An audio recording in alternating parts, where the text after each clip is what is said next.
Bwana Yesu asifiwe, ndugu mtazamaji wa Jiko TV. Siku ya leo ni siku tena ya Jumapili, ni siku ya ibada. Siku ya leo tuko mahali hapa Tanzania Assemblies of God Shalom International Gospel Center.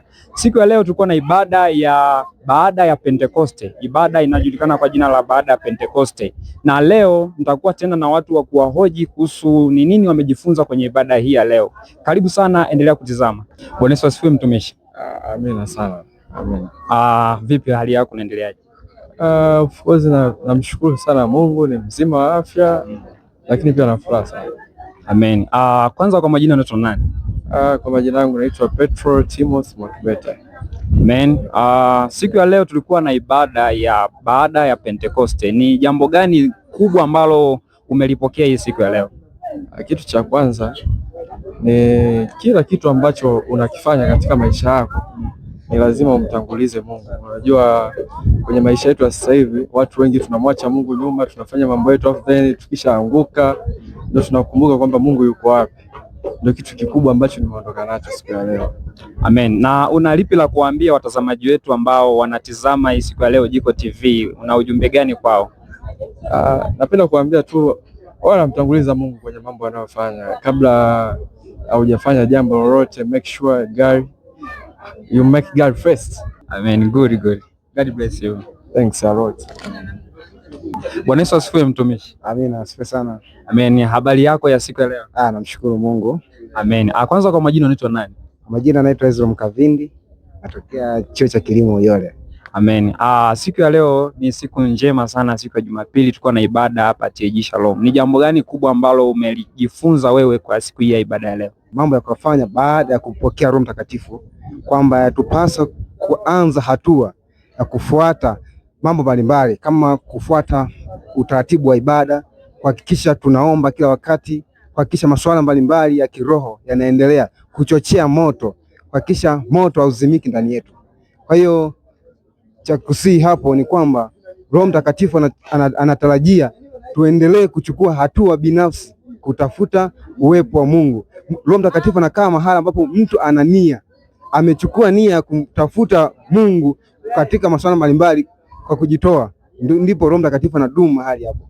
Kwa hiyo mimi binafsi namshukuru Mungu kwa ajili ya hili neno, kwa sababu linazidi kunijenga, kuniimarisha zaidi, kwa maana kuna vitu ambavyo nilikuwa sivijui kwamba ukijaza Roho Mtakatifu inatakiwa ufanye nini. Kwa hiyo nimejua ya kwamba Roho Mtakatifu akifurika ndani yako kuna hatua nyingine baada ya hapo. Kwa hiyo watazamaji wetu ambao wanatamani sana kusikia jambo zuri au ujumbe kutoka kwako, cha kuambia ni kwamba vile watakavyojaa Roho Mtakatifu, Mungu atakavyojaza Roho Mtakatifu, haitakiwi akae, anatakiwa kwanza kuchukua hatua, kwa maana Roho Mtakatifu anaweza kazima kama hutachukua hatua ya kutafuta uwepo wa Mungu. Roho Mtakatifu anaweza katoka. Kwa hiyo inatakiwa kufuata sheria, ibada, vitu mbalimbali, kuchukua jitihada ya kumtafuta Mungu.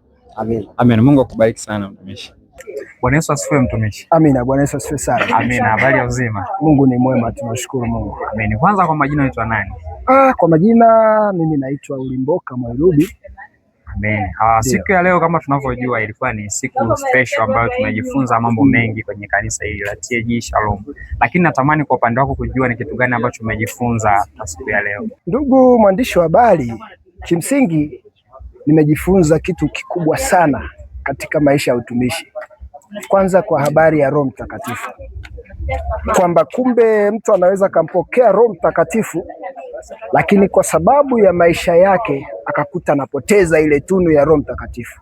Sasa kumbe unatakiwa mtu mpokee Roho Mtakatifu, ujue namna ya kutembea naye, ujue namna ya kuishi naye, alafu uchochee. Na namna ya kuchochea huyu Roho Mtakatifu, kutokana na mafundisho ya baba mchungaji, anasema kwamba tunatakiwa kutembea katika utendaji wa kazi za kimungu. Kwa kufanya hivi tunaweza tukawa tunachochea ile nguvu ya Roho Mtakatifu. Roho Mtakatifu anaumba shauku ya vitu ndani yetu kwa matendo yale tunayoyafanya. Kwa Roho Mtakatifu kumbe sio atuishi kwa kumpokea tu, kwa matendo tunayoyafanya ndipo tunaweza kumfanya Roho Mtakatifu aendelee kuishi ndani yetu na akaleta matunda, tukaona matokeo katika maisha yetu ya utumishi. Amen. Na natazama Jiko TV siku ya leo, na unalipi la kuwaelezea kwa ujumbe huu ambao umeupokea, wao pia waweze kujifunza jambo? Kwa mengi sana ya kuambia watumishi wa Mungu kwa ujumbe wa siku ya leo, lakini kwa leo nitaongea katika mambo mawili tu. Cha kwanza, kumwamini Mungu katika hali ya matendo. Cha pili, kujifunza kuishi na Roho Mtakatifu kwa kufanya kazi za Mungu. Hichi ndicho ambacho kinamfanya Mkristo aendelee kukua na kustawi zaidi katika maisha yake.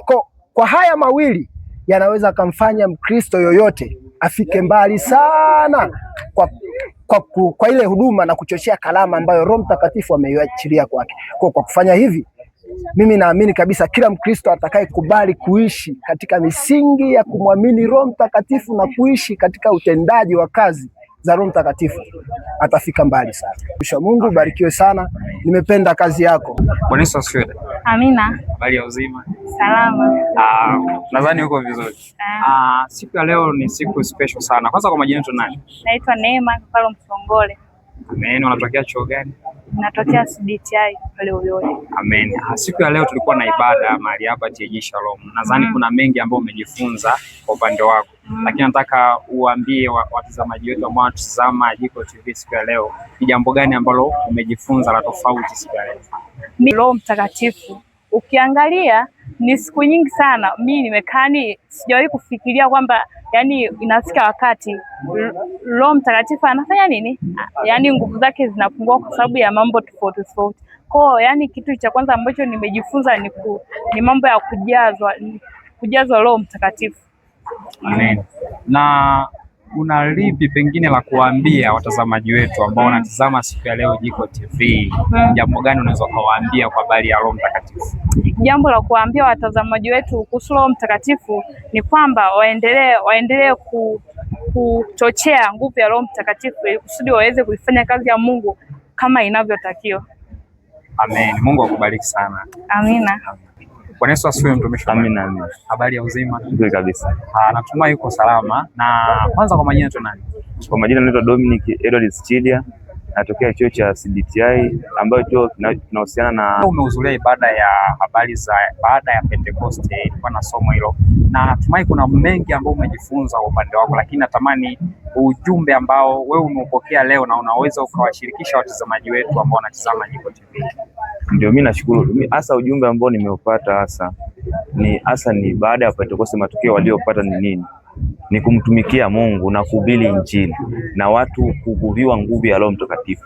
Na hasa nikajifunza zaidi na nikawahamasisha wenzangu kwamba waendelee kumuomba Mungu sana, wajue namna umuhimu wa baada ya Pentecoste. Wakishajua umuhimu wa Pentecoste, matokeo watayapata. Na pengine una jambo gani la muhimu sana Jiko TV? Na mimi na wasa zaidi nasema kwamba baada ya Pentecoste watapata nini wao? Wakisha mtumikia Mungu vizuri, wakishapokea ile nguvu, baada ya Pentecoste utapata nini? Matokeo watakayopata ni mafanikio. Nguvu ya Mungu itakuwa zaidi juu yao, na kupitia baada ya Pentecoste ile nguvu watazidi kuichochea kila wakati. Amen. Mungu akubariki sana. Amen. Amina. Habari ya uzima? Amina. Kwanza kwa majina unaitwa nani? Naitwa Rosemary Melaji Kinyunyu. Ni katibu wa CDTI. Amen. Mungu akubariki sana. Siku ya leo umehudhuria ibada hapa TAG Shalom. Nadhani kuna mengi ambayo umejifunza, lakini natamani kujua kitu gani kikubwa cha tofauti ambacho umekipokea siku ya leo. Ambacho nimekipokea siku ya leo ni kwamba inabidi tuendelee kuchochea moto wa Roho Mtakatifu ambaye tumempata kwa siku ya leo. Wengi wamejaza Roho Mtakatifu, lakini inabidi tuendelee kukaa na kuendelea kuzichochea huduma zetu ambazo tunazo. Na unalipi pengine la kuambia watazamaji wetu ambao wanatizama na pengine walitamani kuja kuhudhuria hii ibada lakini hawajafanikiwa? Unalipi la kuambia? Kitu cha kuambia ni kwamba jamani, karibuni kwa Yesu. Jamani, kwa Yesu kuna faida, kwa Yesu kuna amani. Furaha ambayo unayo ukiwa nje ya Yesu ni ya muda mfupi sana, lakini furaha ambayo utaipata ukiwa ndani ya Yesu ni furaha ya muda mrefu. Karibuni sana. Amen. Mungu akubariki sana. Amen.